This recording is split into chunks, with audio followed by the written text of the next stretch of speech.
A few years ago, in 2019, our family was in the market for a new minivan. Our old minivan, a 2001 Honda Odyssey, was on its last legs. The seals of the door were leaking, and so water would kind of come through the doors. Transmission was slipping, and it had already been replaced once before. So we started minivan shopping.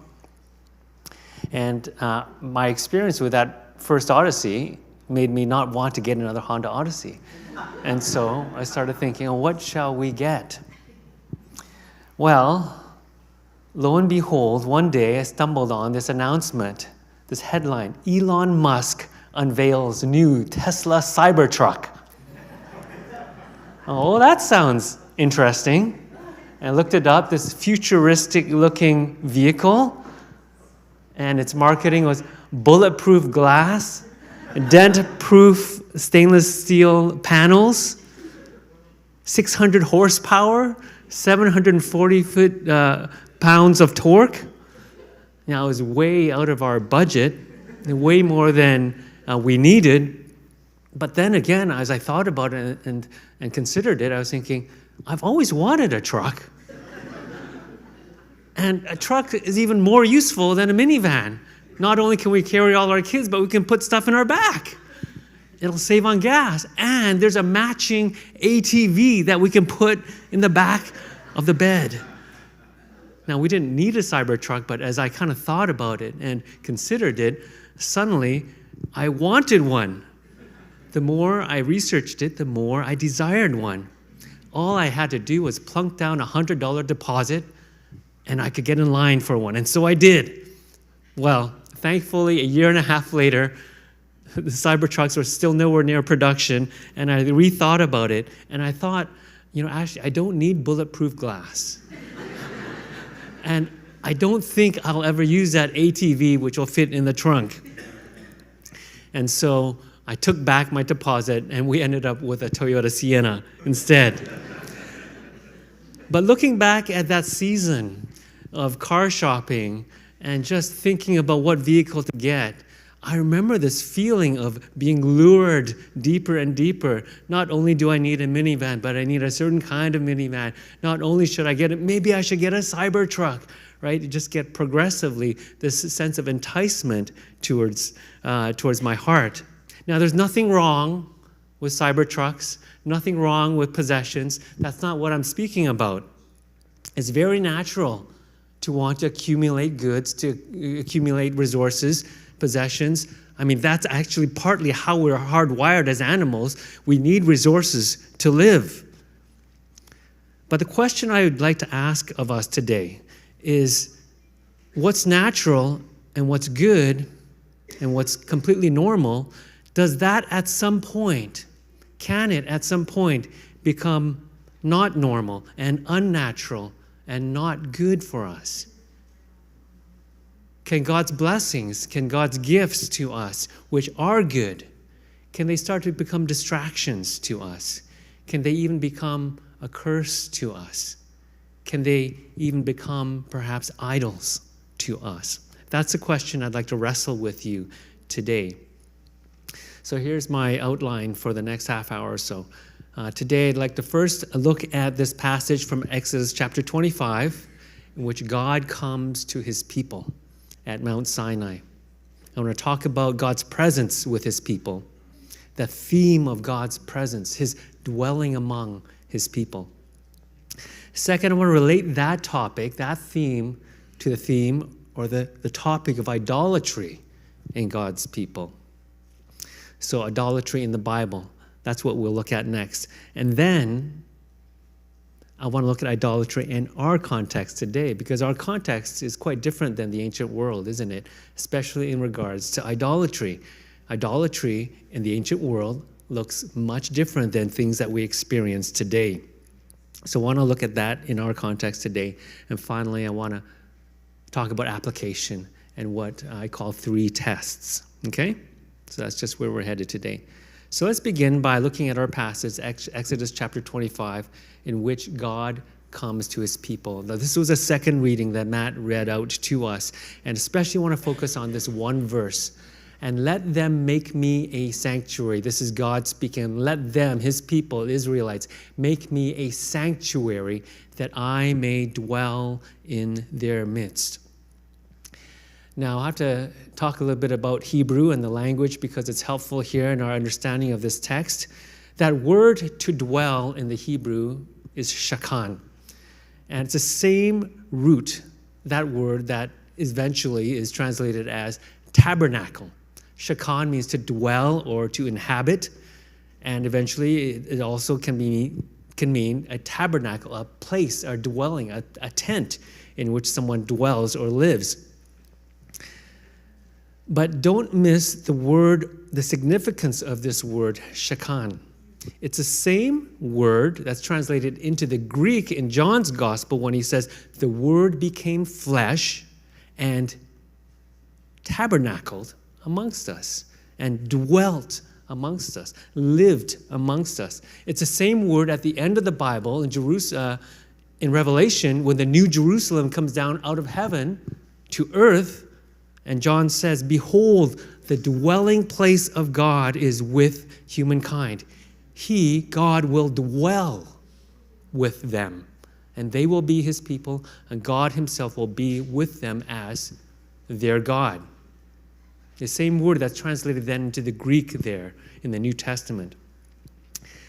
This word, shakan, is a very earthy, down-to-earth, very tangible kind of a dwelling, a living with, a kind of a closeness, a physical closeness almost with his people. Now there's two words in the Hebrew that can be used of this concept of to live with or to dwell in. One is the word that we just talked about, shakan. The other one is yashav. Now, whenever this word yashav is used of God, it talks about God living and dwelling in heaven. But when this word shakan is used, it's in reference to God dwelling on the earth among his people. Yahweh, the Lord, wants to dwell on the earth with his people. He wants to be right up close to them. He wants to be with them. He wants to be among them. That's the sense of this dwelling with. In a sense, he is restoring what was lost in the garden, in that very close relationship that he had with Adam and Eve. That is the significance of this Sinai moment. That's what the story is getting at. Yahweh in heaven is coming down to Sinai. Moses is going up the mountain to meet with him. God's people are gathered around the base of Sinai. Sinai is one long encounter of God, of Yahweh, with his people, that he might be among them, that he might live with them, that he might be tabernacling among them, dwelling with them. It's what the narrative is pointing us at, or pointing us towards, that God's coming to his people again. Now, this brings me to my next point. God does indeed want to live with his people and among his people and even in his people. But something is getting in the way. He also wants them to be set apart. He also wants them to be holy. That's what the word holy means, to be set apart. He wants them to be his special possession in all the earth. He wants them to look not like anyone else on the face of the earth. He wants them to be a very special nation, a special people that are set apart for him. That's at least part of the reason, I think, that God actually asks the Israelites to go 3 days' journey away from Egypt. As he's rescued them from Egypt, he says, now go 3 days' journey. In the ancient world, a 3 days' journey was another way of saying a long ways away. Because if you're going to prepare for a 3 days' journey, you're preparing to go away not just for a day, but for a long trip. And so you don't know when you are coming back, essentially. And God is saying, go far away from Egypt.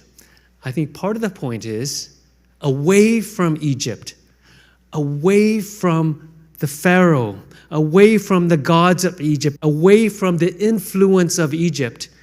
And this is before they get into Canaan. You're still not under the influence of the Canaanite people and the Canaanite cultures.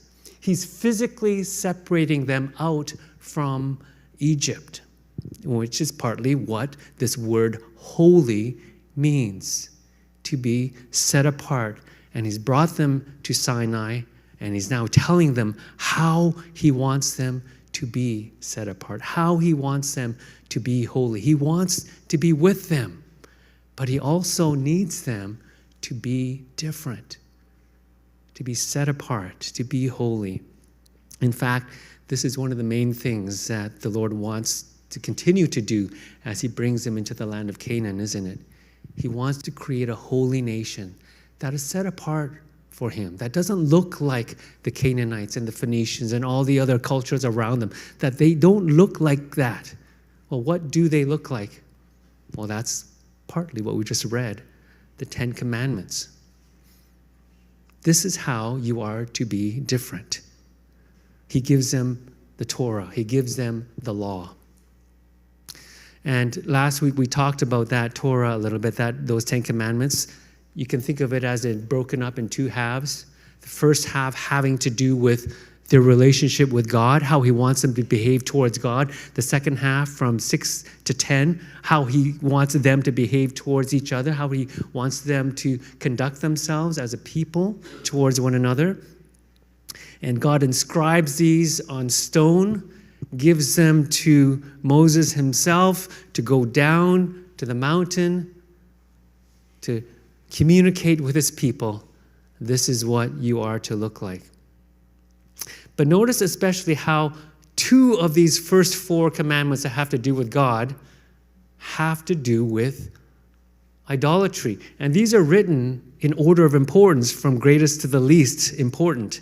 The first one is, you shall have no other gods before me. You shall have no other gods before me.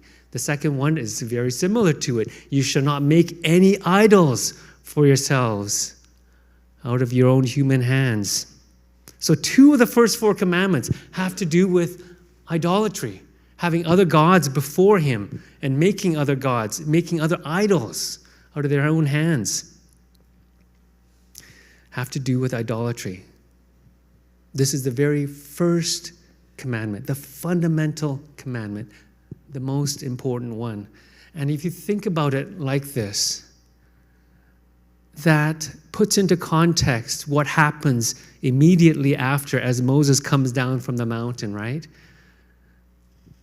Even before Moses is able to deliver these commandments, how God wants them to respond now that he's brought them out of Egypt. Even before Moses is able to deliver to the people, what have they done? They made this golden calf out of the jewelry that they had acquired from Egypt. And they're worshiping, they're sacrificing to this golden calf. And they're saying, behold, your gods who brought you out of Egypt. You can begin to understand the egregiousness, how serious this offense was to God. The whole point of God bringing them out of Egypt, what was it? Is to dwell with them, is to live amongst them. He wanted to be close to them. And the Israelites, what they were essentially doing by doing this was saying, no thanks, God. We'll do it our way. Thank you, but no thank you. We'll do it our way. Does that sound kind of familiar to you in the biblical narrative? God, creation, Adam and Eve doing things their own way. This is a cycle, the biblical pattern that we're seeing over and over again.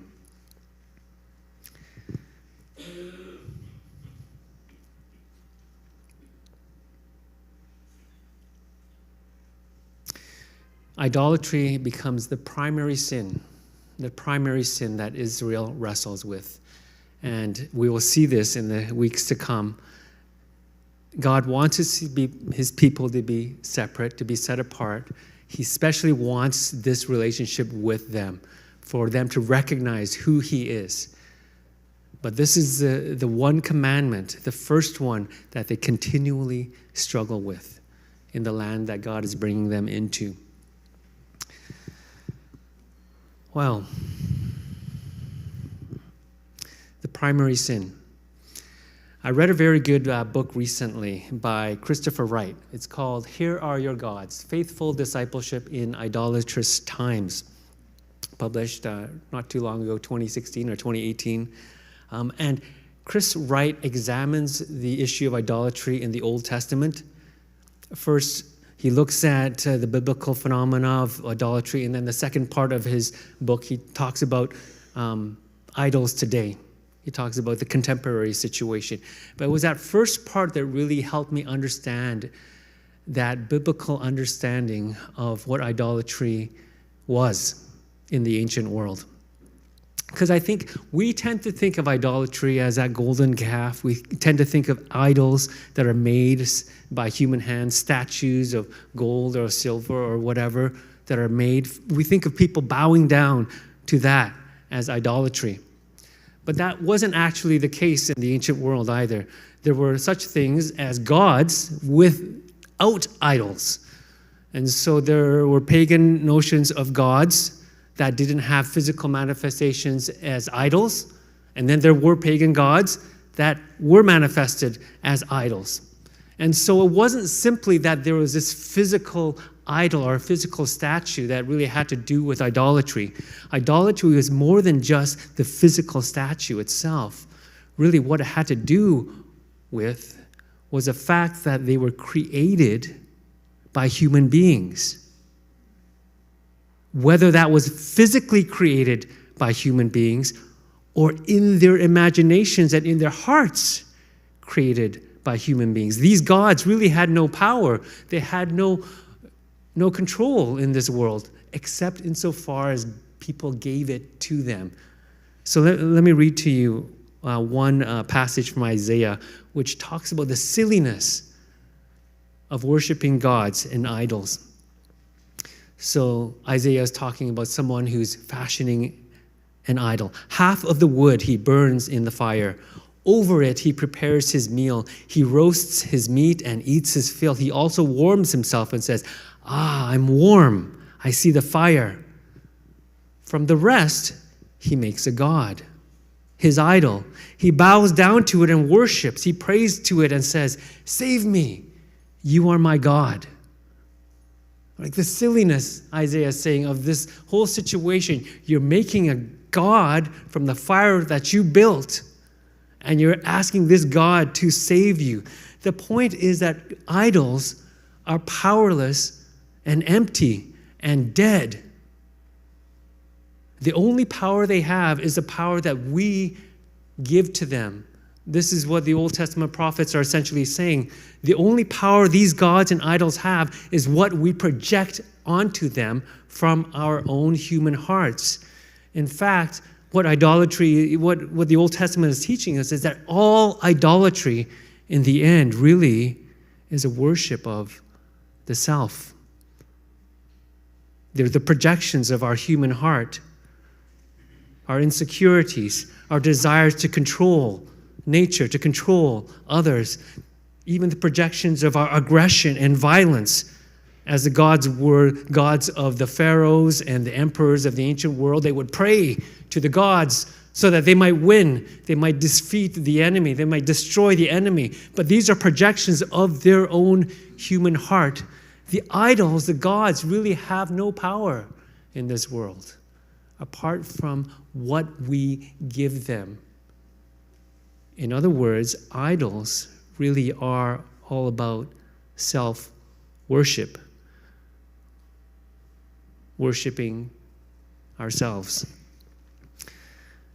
And that hits a lot closer to home, I think, than when we think about golden calves and little statues made of wood or stone. Because self-idolatry or self-worship, I think we can understand that concept a lot more in our culture, in our day. Well, let's look at some of these idols in our or potential idols in our time, in our culture. I mentioned one earlier, possessions, right? There's nothing wrong with having things. We need things to live. There's nothing wrong with having nice things. God knows that we need things to live. We cannot go through life without acquiring resources and utilizing resources. But at what point does earning a living, at what point does using things to live cross over the line to perhaps idolatry, to perhaps being controlled by these things, to giving them our hearts and our loyalty? At what point does simply earning a living become covetousness and greed? And not just possessions and money, but all sorts of things, right? What about status? What about our reputations? What about our work? What about relationships, hobbies, fitness, health, our kids, our families, our education, our intellect, our beauty, our strength? At what point do these good gifts of God become temptations towards idolatry and self-worship? Is there a point? I think so. And I think it's important also to recognize that across different cultures, there are different temptations to different kinds of idolatry. In some cultures, it's success and achievement and education. They can become idols. In some cultures, it might be tradition or family or heritage. In other cultures, it may be independence and freedom and individualism. Maybe in our day, in the digital era, things like social media, numbers of followers or likes or friends that you have online, that can become idolatrous. Even entertainment can become idolatrous. Again, in the right place, these things are all good and blessings and gifts from God. But once they become divorced from the giver of those gifts, then there's this temptation to desire and be enticed by them. So let's look a little bit more practically. What are some ways that we can identify tendencies towards idolatry in our own lives? What are some ways that we can examine our hearts so that we can be freed from or remain free from the grasp of these idols? Well, practically speaking, I think there are three that I can think of, three kinds of questions that we can ask ourselves. The first one I call the basic function test. For example, we can think of money, we can think of our possessions as required to accomplish certain goals in our life, for certain utility, for certain functions. So for that vehicle for me in 2020, I needed a vehicle for transportation. Our family simply needed another vehicle. Like my wife she works across the city, and my children go to a school across the city. They're all busy in all kinds of activities throughout the week, and so we need another vehicle. It simply was not practical to not have a vehicle when I needed it. But what kind of vehicle did I need, right?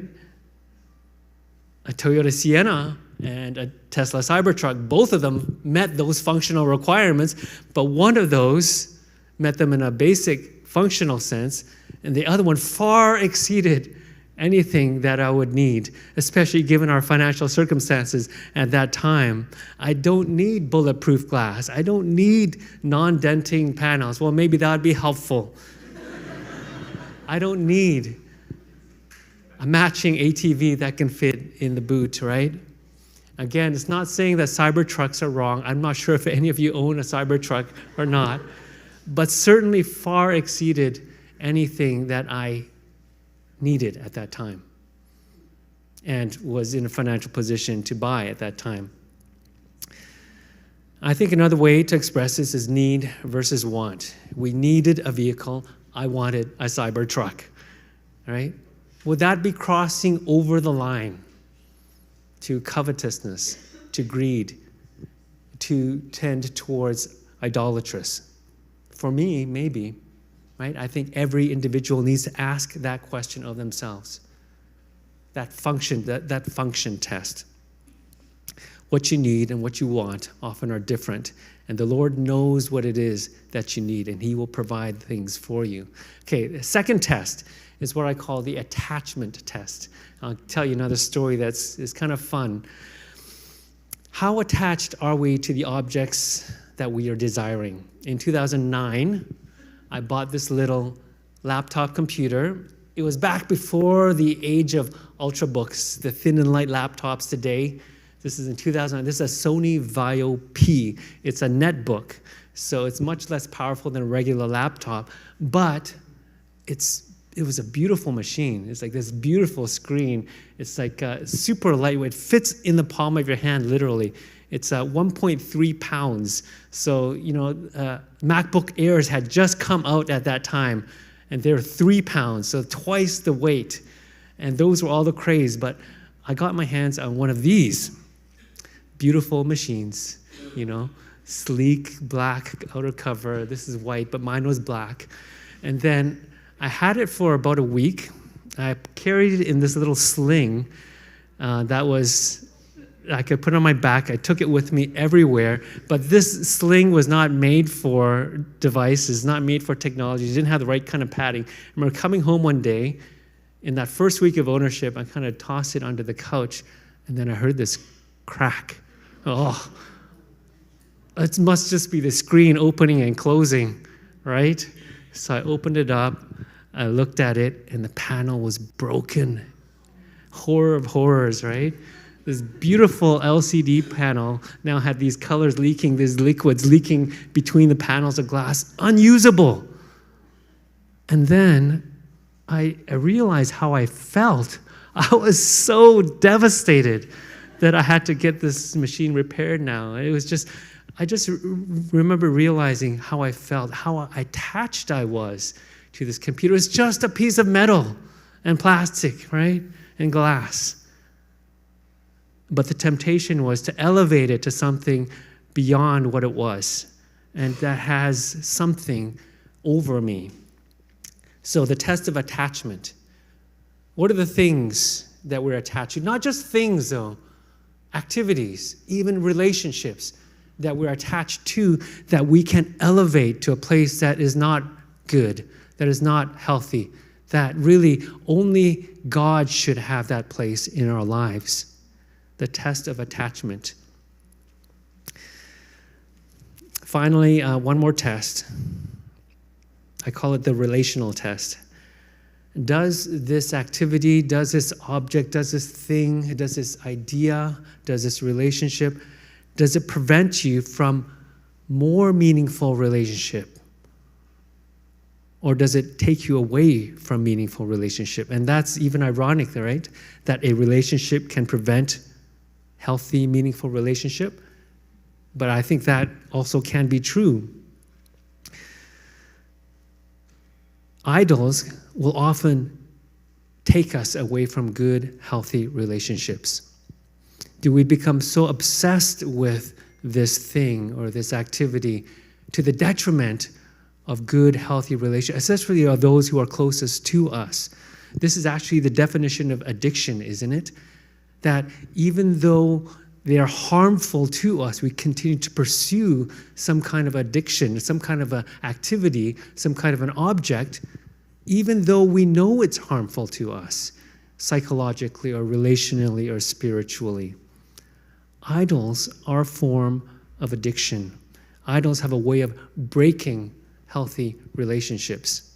And so the two sides of that commandment to love God, the commandment to have no other idols, to have no other gods before Him, and then the command to love one another. Those two tables are connected. And that was a struggle for Israel. When they started to disobey, when they started to forget who God was also when their society became unjust and corrupt, and they wouldn't treat each other well and treat the foreigners amongst them well. Idols have a way of breaking healthy relationships.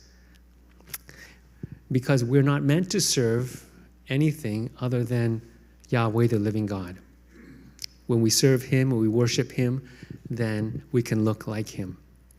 Okay, I focused on material possessions in a couple of my examples.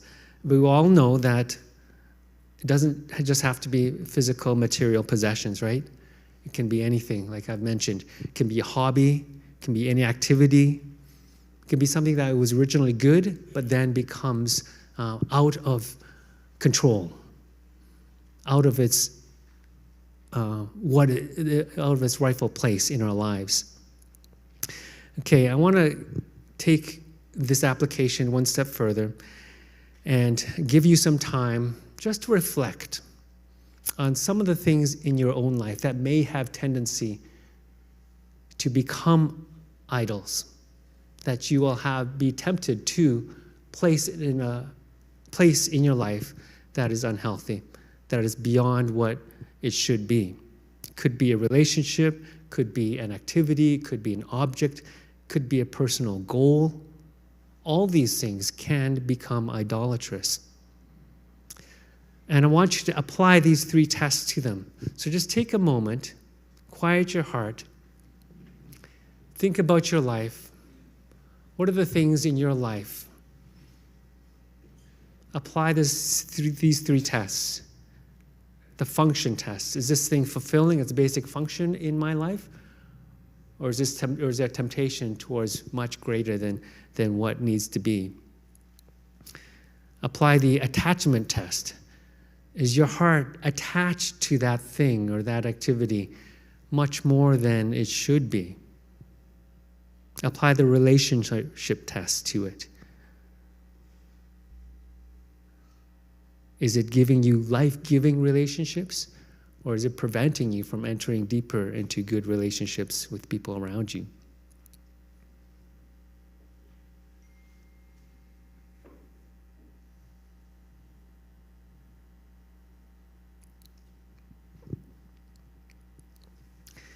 Okay, I want to close by coming back to this idea of presence, because this message has been a little bit heavy, I would say, but the point is not about guilt.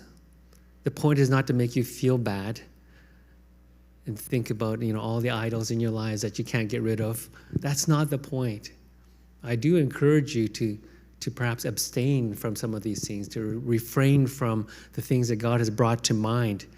But I want to come back to this idea of God's presence. Because the goal is not just to get rid of the idols in our lives, right? The whole point of Sinai was that they clear away the idols in their lives. What for? For God's presence in their lives. And that's what clearing away the idols in our lives allows us to do, to meet with Yahweh, the living God.